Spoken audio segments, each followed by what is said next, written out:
बिस्मिल्लाहिर्रहमानिर्रहीम। अस्सलामु अलैकुम डियर स्टूडेंट्स। उम्मीद है कि आप सब लोग खैरियत से होंगे और मेरी अल्लाह ताला से ये दुआ है कि आप लोग जहाँ पे भी रहें हमेशा खैर आफियत से रहें। आमीन सुम आमीन। अपने आज के लेक्चर का आगाज़ करने से पहले मैं ये कहूँगी कि वो स्टूडेंट्स जिन्होंने मुझे आज ही ज्वाइन किया है और अभी तक चैनल को सब्सक्राइब नहीं किया तो पहले आप चैनल सब्सक्राइब कर लें और बेल आइकन को भी प्रेस कर लें ताकि मैं जो भी वीडियो अपलोड करूँ उसका नोटिफिकेशन आपको मिल जाए। लेक्चर का आगाज़ करती हूँ। फर्स्ट ईयर का मैथ्स हम कर रहे हैं। यूनिट नंबर 2 स्टार्ट किया हुआ था जिसका टाइटल है सेट्स फंक्शंस एंड ग्रुप्स। ये इसका टाइटल है, ठीक है। और ये 2.1 एक्सरसाइज हम कर रहे थे आज। इसके लास्ट 2 क्वेश्चंस रह गए, वो इंशाल्लाह आप लोगों को मैं करवाती हूँ। तो स्टार्ट करती हूँ अपने लेक्चर को। क्वेश्चन नंबर 9 है हमारे पास। Write down the power set of each, ठीक है। कि हमें कुछ सेट्स दिए गए, हमें हर एक का हमने पावर सेट बताना है। तो देख, ये पिछले क्वेश्चन में मैंने आप लोगों को बताया था कि पावर सेट क्या होता है, तो इसी से रिलेटेड क्वेश्चन है। बहुत ही ईजी क्वेश्चन है ये। हमें गिवन है, सेट गिवन है जिसके 2 एलिमेंट्स है 9 और 11, ठीक है। मैं कहती हूँ कि लेट इसको मैं एक नाम दे देती हूँ कि ये सेट ए है, ठीक है। तो अब मैं यहाँ पे लिखती हूँ ऑल पॉसिबल सबसेट्स। किसके जितने भी पॉसिबल सबसेट्स हैं उनके हैं, ठीक है। वो मैं इसके आपको फॉर्मूला बताया था कि 2 की पावर n। अब इसमें 2 एलिमेंट्स हैं तो 2 की पावर 2 इज इक्वल्स टू 4। तो इसके 4 टोटल सबसेट्स बनेंगे, ठीक है। तो वो सबसेट मैं बनाती हूँ पहले। सबसे पहले एम्प्टी सेट, फिर 9। पहले एम्प्टी सेट होता है, फिर सिंगल सिंगल लिखते हैं और फिर 2 2, ठीक है। तो ये सेट दोबारा हमारे पास आ जाएगा। ये सारे इसके पॉसिबल सबसेट्स हमने बना लिए, ठीक है। अब हमने पावर सेट लिखना है। पावर सेट क्या होते हैं? इन सारे सबसेट्स का जो सेट बनता है उसको पावर सेट बोलते हैं। तो अब इसको मैं लिखूंगी P ऑफ A, ठीक है। ये सेट्स का इसको पावर सेट है तो उसको इन सबको मैं एक ब्रैकेट में कर लूंगी 9 11 9 और 11, ठीक है। ये इन सबको मैंने जितने भी सबसेट्स हैं उनका जो सेट होता है वो पावर सेट होते हैं। तो ये तरीका था इसको करने का, ठीक है। अब सेकंड गिवन है, ठीक है। अभी हमें गिवन है प्लस माइनस मल्टीप्लाई डिवाइड, ये 4 एलिमेंट्स हैं। हमें सेट गिवन है प्लस माइनस मल्टीप्लाई और डिवाइड 4 एलिमेंट्स के साथ। इसको हम नाम दे देते हैं लेट बी। सेट का मैं नाम दे देती हूँ प्लस माइनस मल्टीप्लाई और डिवाइड, ठीक है। अब इसके ऑल पॉसिबल सबसेट हम चेक करते हैं। All possible subsets of B, ठीक है। अब इसमें 1 2 3 4 एलिमेंट्स हैं इसके, तो 2 की पावर 4 हो गया। 2 की पावर 4 का मतलब है 2 को 4 टाइम मल्टीप्लाई करना है। जब 2 को 4 टाइम मल्टीप्लाई करेंगे तो हमारे पास क्या आ जाएगा 16। टोटल इसके 16 सबसेट बनेंगे। अब वो हम बनाते हैं। सबसे पहले एम्प्टी सेट, ठीक है। पहले एम्प्टी लेते हैं फिर सिंगल सिंगल लेते हैं। प्लस माइनस मल्टीप्लाई डिवाइड, ये एम्प्टी सेट। फिर सबको सिंगल सिंगल लेने हैं। अब हमने 2 2 करके लेने हैं, ठीक है। प्लस को जो है ना बारी बारी में इन तीनों के साथ पहले प्लस माइनस लूंगी, फिर प्लस मल्टीप्लाई लूंगी, फिर प्लस डिवाइड लूंगी। Plus minus plus multiply plus divide, ठीक है। अब उसके बाद प्लस को मैंने तीनों के साथ ले लिया। अब इस माइनस को मैंने दोनों के साथ माइनस मल्टीप्लाई और माइनस डिवाइड लूंगी। माइनस मल्टीप्लाई और माइनस डिवाइड, ये हो गया, ठीक है। अब माइनस का काम भी खत्म हो गया। अब मल्टीप्लाई के आगे सिर्फ एक ही एलिमेंट है तो मल्टीप्लाई और डिवाइड में करूंगी। मल्टीप्लाई और डिवाइड, ठीक है। अब ये 2 2 भी खत्म हो गए। अब हमने 3 3 करके लेने हैं। अब देखिए पहले मैं लूंगी प्लस, प्लस को जो हम तीनों के साथ लूंगी प्लस माइनस मल्टीप्लाई लूंगी। पहले मैं प्लस माइनस मल्टीप्लाई, फिर प्लस को पहले मैंने इस यूं लिया, ठीक है। अब मैं प्लस को माइनस को से हटा देंगे। प्लस को मैं अब मैं मल्टीप्लाई को छोड़ के अब मैं प्लस माइनस डिवाइड लूंगी, ठीक है। पहले प्लस माइनस मल्टीप्लाई लिया, अब प्लस माइनस डिवाइड लूंगी मैं। प्लस माइनस डिवाइड, ठीक है। अच्छा, अब उसके बाद अब माइनस का काम खत्म हो गया। अब प्लस के साथ मल्टीप्लाई और डिवाइड, प्लस मल्टीप्लाई और डिवाइड, ठीक है। अच्छा, अब इसका काम भी खत्म हो गया। अब माइनस के साथ माइनस मल्टीप्लाई और डिवाइड करना है मैंने। माइनस मल्टीप्लाई और डिवाइड।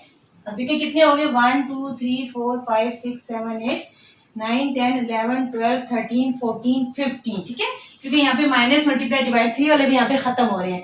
एंड पे अब 3 के बाद 4 का नंबर आता है, 4 वाले में ये पूरा सेट हमारा यहाँ पे आ जाएगा, प्लस माइनस मल्टीप्लाई और डिवाइड। ये इसके सारे पॉसिबल सबसेट्स बन गए। इनमें एम्प्टी सेट से लेकर और यहाँ तक जो 15 है वो इसमें प्रॉपर सबसेट होते हैं, और ये जो लास्ट वाला होता है ये इम्प्रॉपर। इसको इम्प्रॉपर क्यों कहा गया, क्योंकि ये बिल्कुल उस सेट जैसे है ना, ठीक है, ये उसका सबसेट है वो उसका सबसेट है, तो ये इम्प्रॉपर है, बाकी सारे जो वो प्रॉपर सबसेट्स है। ये तरीका था इसको करने का, ठीक है। तो अब इसके हम लिखेंगे पी ऑफ बी। अब इन सबको जो है वो एक ही ब्रैकेट में कर लेते हैं, empty set plus minus multiply divide plus minus plus multiply by plus divide minus multiply minus divide multiply divide फिर plus minus multiply plus minus divide plus multiply divide फिर माइनस मल्टीप्लाई डिवाइड और last में plus minus multiply divide, इनको सबको एक bracket में, ठीक है। ये हो गया इसके पावर सेट। अब अगले पार्ट की तरफ चलते हैं जी। अब स्टूडेंट्स इसका मतलब ये है क्या है, वैसे तो आपको पता है कि ये जो निशान है हम एम्प्टी सेट के लिए यूज करते हैं ना, लेकिन आप देखें ये सेट के अंदर हमें एम्प्टी सेट की का सिंबल अलामत दी गई है। इसका मतलब है कि एक सेट है, उस सेट का एलिमेंट आगे से एम्प्टी सेट है, ठीक है। तो इसको आपने समझना है कि सेट का एलिमेंट है, जिसको मैं नाम दे देती हूँ let C is equals to ये, ठीक है। अगर खाली यूं दिया होता ना तो ये जस्ट एम्प्टी सेट था, लेकिन ये एक सेट का एलिमेंट है एम्प्टी सेट, तो इसके सबसेट जो बनेंगे ऑल पॉसिबल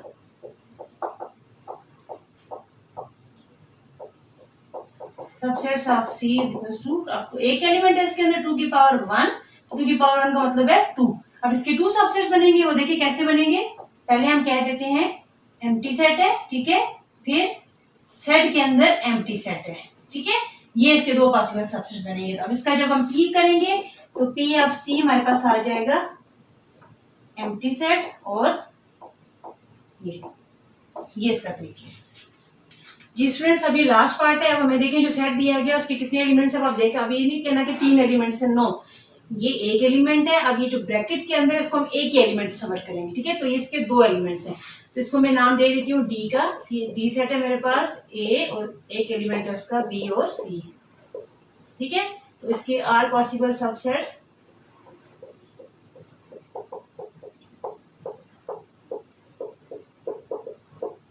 डी वो बनते हैं 2 की पावर, अब इसमें 1 और 2 एलिमेंट्स हैं तो 2 की पावर 2, तो 2 की पावर 2 को 4, तो इसके 4 सबसेट्स बनेंगे। पहले एम्प्टी सेट हो गया, फिर ए हो गया, सिंगल सिंगल लिखते हैं, फिर बी सी हो गया, ठीक है। पहले सिंगल सिंगल टोटल में 2 है, 1 1 लिखा, उसके बाद जो है 1 2 3 और जो लास्ट इसका वो होगा वो ये सेट दोबारा आ जाएगा ए बी और सी, ठीक है। तो अब पी ऑफ डी जो मैं जब मैं लिखूंगी इन सबको एक ही ब्रैकेट में कर लें, empty set A B C, ठीक है। इसके साथ आपने डबल ब्रैकेट लगानी है क्योंकि ये इसके अंदर एलिमेंट है यूं, ठीक है, ये तो इसके साथ डबल ब्रैकेट है ये, उसके बाद ए बी और सी,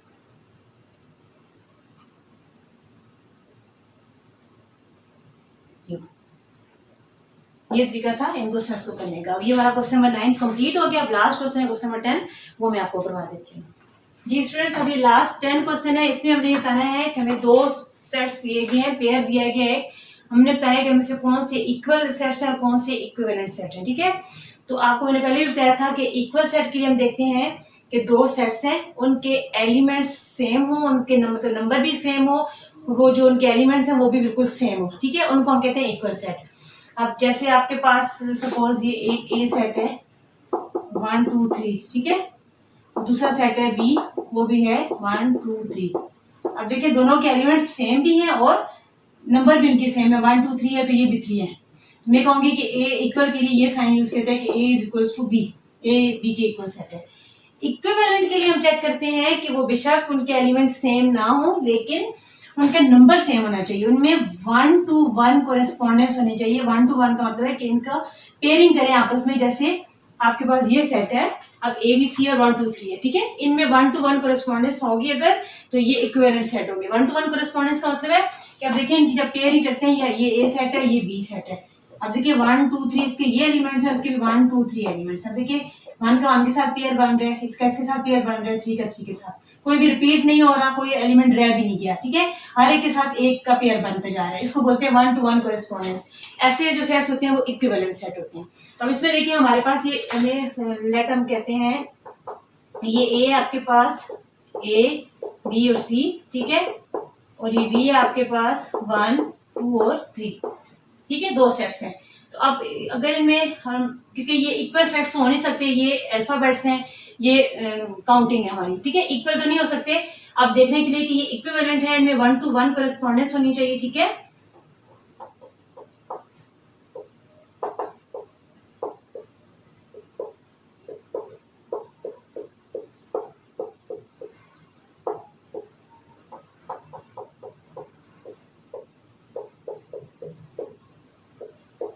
ठीक है, अब देखें आपके पास है ये ए है, ए बी और सी, सेट बी है आपके पास 1 2 3। अब इनकी पेयरिंग करें, देखें ए की 1 के साथ हो रही है, बी की 2 के साथ हो रही है, सी की 3 के साथ हो रही है, या ए की 2 के साथ कर लें, बी की 1 के साथ कर लें, सी की 3 के आगे पीछे कर सकते हैं। लेकिन इसमें ऐसे है कि हर एलिमेंट के साथ दूसरे एलिमेंट की पेयरिंग हो रही है, कोई एलिमेंट एक्स्ट्रा नहीं है, कोई एलिमेंट बच नहीं रहा इसमें, ठीक है।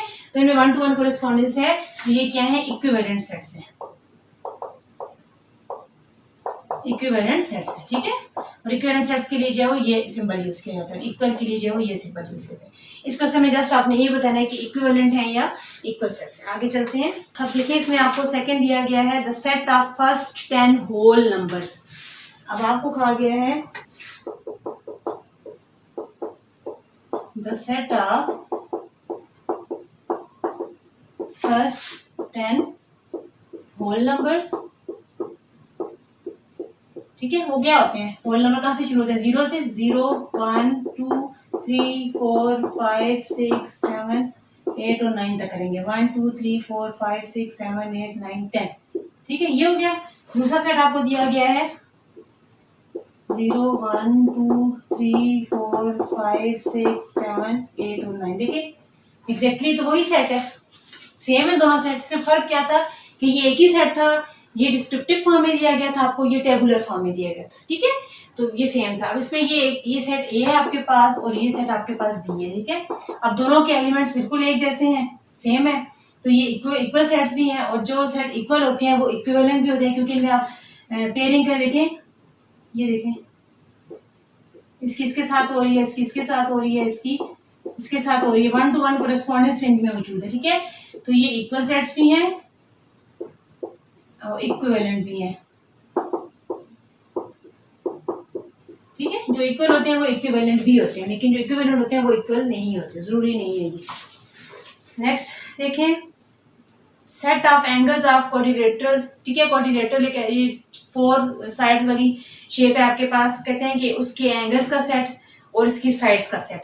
अब देखें 4 साइडेड जो शेप है, आप सपोज ये आप समझ लें ये, अब इसमें 1 2 3 4 साइड्स है इसकी, तो 1 2 3 और 4 ही एंगल है, 4 साइड्स है तो 4 ही एंगल्स हैं, ठीक है। दोनों में 1 to 1 कोरेस्पॉन्डेंस हो रही है, ठीक है। तो वो कौन से सेट है, इक्विवेलेंट। नंबर 3 वाले में क्या हमारे पास, वो इक्विवेलेंट सेट है, ठीक है। 4 इसकी साइड्स है तो 4 इसके अंदर एंगल है, तो 1 to 1 उनमें कोरेस्पॉन्डेंस है, तो वो इक्विवेलेंट सेट्स हैं। अब नेक्स्ट देखिए आपको दिया गया है set of sides of hexagon. Hexagon ये 6 साइडेड शेप होती है, सपोज आप यूं समझ लें कि ये है, ये और ये, ठीक है। 1 2 3 4 5 6 साइडेड होगी, 1 2 3 4 5 और 6 साइड्स हैं, तो 6 इसमें एंगल है, जितने नंबर ऑफ एंगल्स है उतने नंबर ऑफ साइड्स हैं, 1 to 1 कोरेस्पॉन्डेंस उनमें भी हो रही है, उसको भी हम कहेंगे ये भी इक्विवेलेंट सेट्स है, ठीक है। अच्छा, नेक्स्ट नंबर 5 है, आपसे कह रहे हैं और देखें ये दो सेट्स आपको गिवन है। अब इनमें भी एलिमेंट्स उनके डिफरेंट है, इक्वल तो सेट हो नहीं सकते। अब इक्विवेलेंट चेक करने के लिए अब देखें इनमें अब इसके भी अप टू सो ऑन है, अप टू सो ऑन है, तो इनमें 1 to 1 कॉरेस्पॉन्डेंस है। देखिए 1 की 2 के साथ, 2 की 4 के साथ, 3 की 6 के साथ और 4 की 8 के साथ पेयरिंग बन रही है, तो ये भी क्या है, इक्विवेलेंट सेट है। ठीक है, अब देखिए नंबर 6 में आपको गिवन है 1 2 3 4 और 1/2 1/3 1/4 एंड सो ऑन। इसमें भी देखें डिफरेंट एलिमेंट्स हैं, इनमें इक्वल तो नहीं है, लेकिन सबकी देखें इनकी पेयरिंग करें तो 1 to 1 कॉरेस्पॉन्डेंस में हो रही है। ये देखें, तो इनको भी हम कहेंगे ये क्या है, इक्विवेलेंट सेट्स। ठीक है, अब लास्ट जो आपको दिया गया है नंबर 7 है, वो देखें आपके कह रहे हैं 5 10 15 20 और एंड पे है 5 5 5 5 5 10 5 है। ठीक है, ये और दूसरा सेट आपको दिया गया है 5 10 15 20 के बाद आगे टू सो ऑन। ठीक है, अब इसको हम ना तो अब ये देखें, अब इनमें स्टार्ट में तो इनके एलिमेंट्स सेम है। ठीक है, लेकिन ये जो है इनफिनिट सेट है, इसकी कोई लिमिट नहीं और ये फाइनाइट है, यहाँ पे आके ये खत्म हो रहा है। ठीक है, तो इक्वल सेट तो इनको हम कह नहीं सकते। अगर तो ये चीज एंड पे ये नंबर ना होता फिर तो ये इक्वल सेट्स थे, इक्वल सेट्स तो है नहीं। अब इक्विवेलेंस की जब हम बात करें तो इनमें भी 1 to 1 कॉरेस्पॉन्डेंस नहीं बन रही, यहाँ तक तो बन रही, लेकिन आगे देखिए यहाँ पे आके खत्म हो गए, यहाँ तक तो इनकी बनेगी, लेकिन इससे आगे इसके सेट्स चलते जा रहे हैं, इसके एलिमेंट्स चलते जा रहे हैं, तो इनकी कॉरेस्पॉन्डेंस नहीं है, ना ये इक्वल है ना ये इक्विवेलेंट सेट है। ठीक है, तो स्टूडेंट्स हमारी एक्सरसाइज 2.1 यहाँ पे आज कंप्लीट हो गई है। इंशाल्लाह अजीज अपने अगले लेक्चर में आप लोगों को मैं 2.2 एक्सरसाइज और उससे रिलेटेड जो भी टर्म्स हैं वो इंशाल्लाह आप लोगों को मैं पहले समझाऊंगी, तो एक्सरसाइज स्टार्ट करूंगी। तो आपने इस एक्सरसाइज को देखने के बाद इसकी प्रैक्टिस करनी है। बहुत सिंपल सी एक्सरसाइज थी, इसमें ऐसा कुछ इतना मुश्किल नहीं था। फिर भी किसी जगह को कमी कन्फ्यूजन रह जाए तो आपने मुझे कमेंट्स में जरूर बताना है, उसको ज्यादा से ज्यादा आपने शेयर करना है ताकि ज्यादा से ज्यादा स्टूडेंट्स इनसे फायदा उठा सके। तो इंशाल्लाह अजीज अपनी अगली वीडियो के साथ दोबारा आपके सामने हाजिर होंगी। अपना बहुत सारा ख्याल रखिएगा, मुझे अपनी दुआ में याद रखिएगा। अल्लाह हाफिज।